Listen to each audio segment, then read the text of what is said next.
There's definitely a connection between Ulster-Scots writers and the 1798 rebellion. And in fact, if you read James Orr's work, as we had done before, and a lot of the work Wally works were, they all refer to the events of 98. This one's different. This one is about the life of Thomas Russell, who didn't fit, I suppose, people's imagination as a rebel. They were either Presbyterians, as they were in Ulster, or Catholics in the south. He was an Anglican, so he's a wee bit different. He survived the 1798 rebellion, only to be hung in the Emmett Rebellion a few years later. Florence Wilson wrote a poem telling the story of the people of County Down who met Russell and how his life and theirs intertwined for a few short years until his death on the gallows. This is a man for God knows where. Into our town land on a night of snow, read a man for God knows where. And then as bade him stay nor go, nor deemed him friend nor damned him foe, but we stabled his big roan mare. For our town land were a decent folk. If we didn't speak, well, none of us spoke, and we sat to the fire burnt low. And we're a civil sort in our wee place, so we made the circle wide. Ran on the lemon's cheerful blaze, and wished the man his length of days, and a get end to his ride. He smiled on under his slitchy hat, says he, there's a bit of a joke in that, for we ride different ways. The whiles we smoked, we watched him stare, face straight for an instant glow. I nudged Joe Moore, you wouldn't dare, to ask him who he's for meeting there, and how far he has to go. But Joe wouldn't dare, nor Ulster-Scot, and he took nae drink, neither cold nor hot, this man for God knows where. I was closing time and lit forby, when us ones braved the air. I never saw worse, may I live or die, than the sleet that night, and I says I, you'll find he's for stopping there.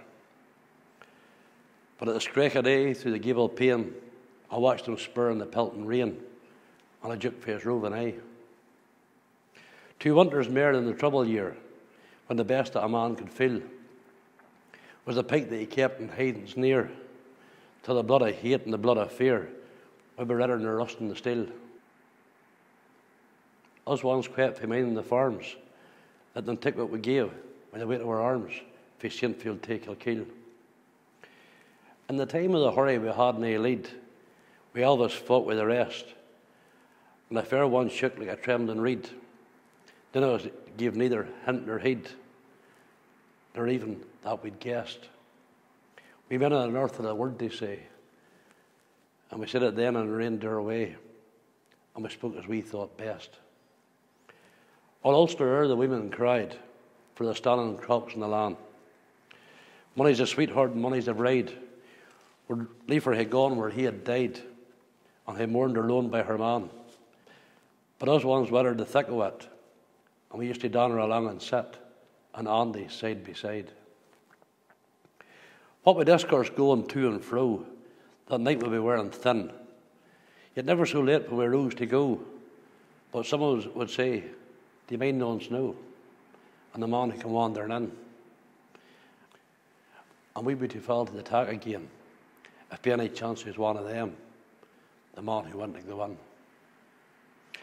Well, it was getting on past the heat of the year, when I rode to Newton Fair. As soon as I could, the dealers were near, only £3.8 for the any steer, and nothing at all for the mare. I met McKee in the throng of the street, to see the grass was grown under our feet as the hung young Warwick there. And he told me that Bonnie had promised help to a man in Dublin town. So see, if you laid your pike on the shelf, you better go home hot foot by yourself, and once more take it down. So by the Cumber Road I trod at the grey, and never cut corn to Killilay, stood plain in the rising grun. For a wheen of days we sat waiting the word to rise and go at it like men. But nae French ship sailed into Cloghy Bay, and we heard the black news on the harvest day that the cause was loosed again.